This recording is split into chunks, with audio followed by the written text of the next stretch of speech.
Today in our studio we have Ken Niles, who is Assistant Director of the Department of Energy and the head of Hanford program. Welcome. Thank you. Why we are concerned about the problem that's located in Washington? It's mainly because of the Columbia River. So Hanford is about 40 miles of the Columbia River runs through the Hanford site. They use the Columbia River as a disposal for liquid waste. If you go back into the 50s and 60s, there were definite impacts to the river from a negative aspect.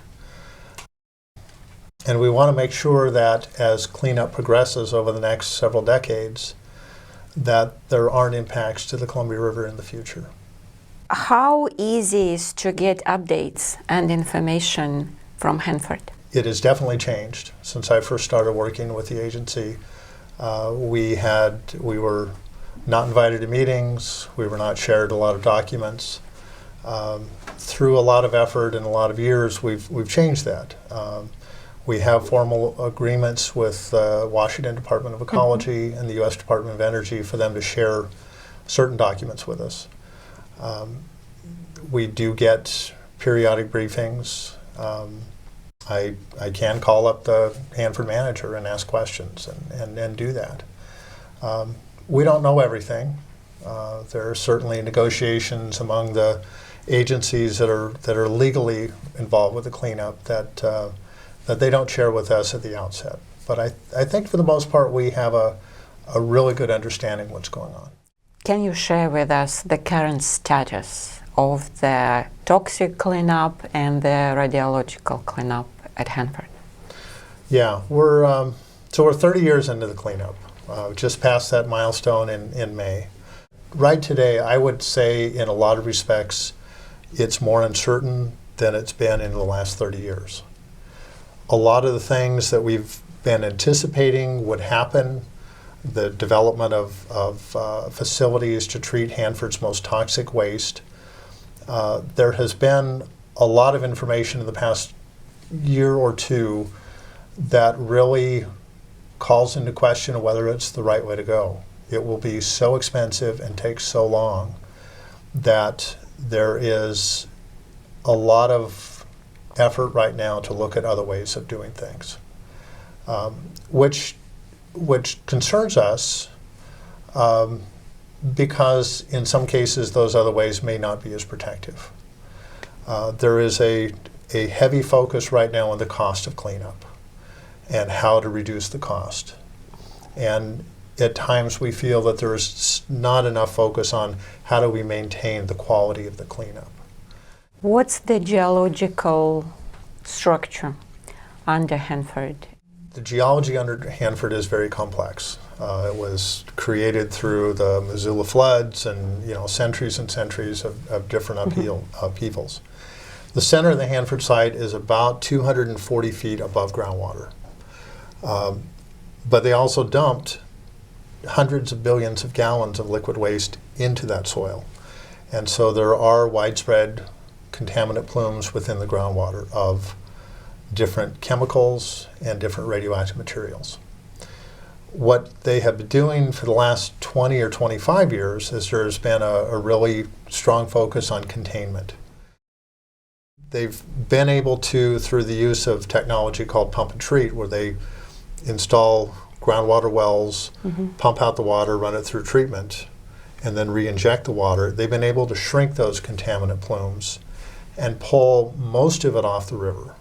There's still some amounts of both radioactive material and chemicals getting into the river in very small amounts that if you get more than a few feet away from those entry points, you can't detect it. The river dilutes it so much.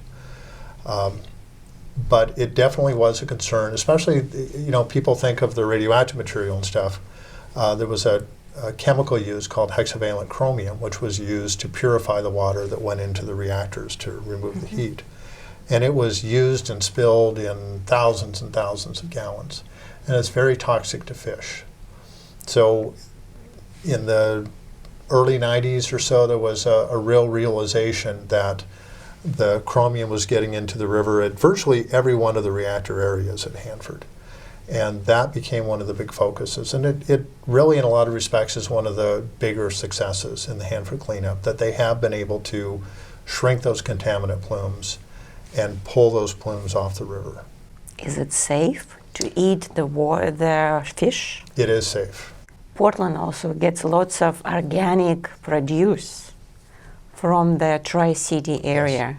Yes. So the Russian people are asking, is it safe to eat this produce? It is absolutely safe.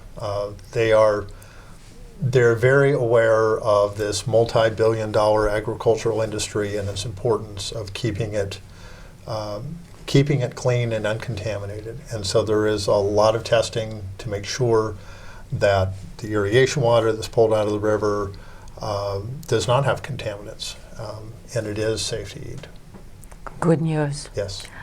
Are there any potential dangers that public should pay attention to? There are a few. Through the course of the 30 years of cleanup, some of those immediate risk things have been eliminated, and it certainly is a safer place in that respect today than it was 30 years ago. At the same time, those facilities are 30 years older. A couple of years ago, we had a partial collapse of a storage tunnel that drew a lot of excitement, and it is an indicator that the infrastructure is crumbling at Hanford. I mean, some of these facilities date back to the 1940s and 1950s. But right now, there's a couple things that if you had a fire, if you had an earthquake, you had something like that, you could potentially end up with a release of radioactive material into the environment. It would be relatively small, most likely because it would not have a driving force to really move it any great distance. Oregon works with the state of Washington, with our counties. We have a nuclear emergency preparedness program. In the event that there's an accident there, we have things that we practice every year of what to do to track the plume, to contain the contaminants, to make sure that people aren't exposed. If people get exposed, do we have the program in place, like give them supplements like iodine or something like that, or not? I would say that I don't believe there would be the exposures because the plans that are in place to control the agriculture, if in fact there was a spread, I think those are strong enough that people would not be exposed in that respect. Do we have a schedule of the cleanup for the future? So when the original Hanford cleanup was signed, the cleanup agreement was signed 30 years ago, they anticipated at that time about 30 years. So now? So be done. But now we're looking at 2060, 2070. There's even some scenarios that run into 2102 or 2105. So we don't know, and it is dependent upon Congress to continue to appropriate funds every year for the cleanup. Hanford gets a lot of money. They get about $2.4 billion a year. And hard as that is to believe, that's not nearly enough for what they need to do. What's in your eyes the future look for Hanford? So let me kind of reverse that. So the reason we're involved and what we look at in terms of potential impacts, it's really difficult to quantify what the impact might be at Hanford if cleanup is not done correctly in the next 30 or 40 or 50 years. There is a potential for impacts to the river in 300 years or 500 years or 1,000 years. We can't really quantify it because there's so much uncertainty involved with that. But that's why we really want to focus on the cleanup today and over the next few decades to protect the river in the future. Looking into the future, I know that the Native American tribes who have used Hanford for thousands and thousands of years would love to be able to go back and use those natural resources.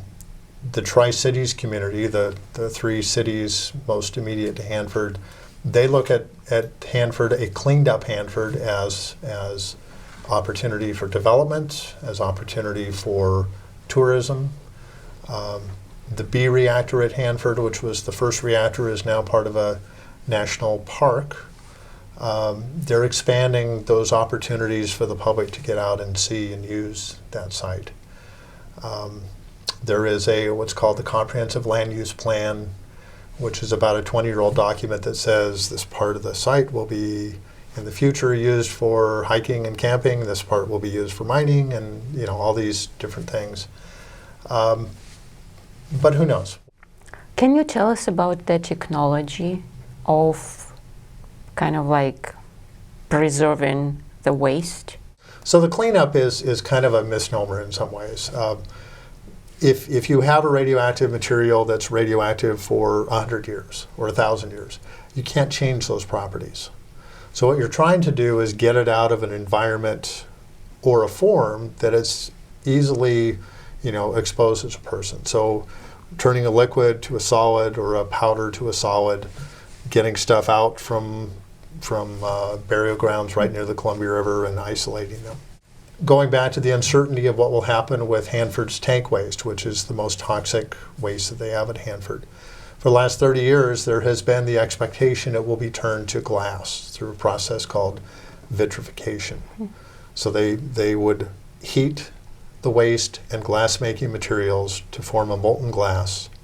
It would be poured into stainless steel canisters and will harden. It would still be radioactive, but it would be a lot more manageable. Will it still be at Hanford?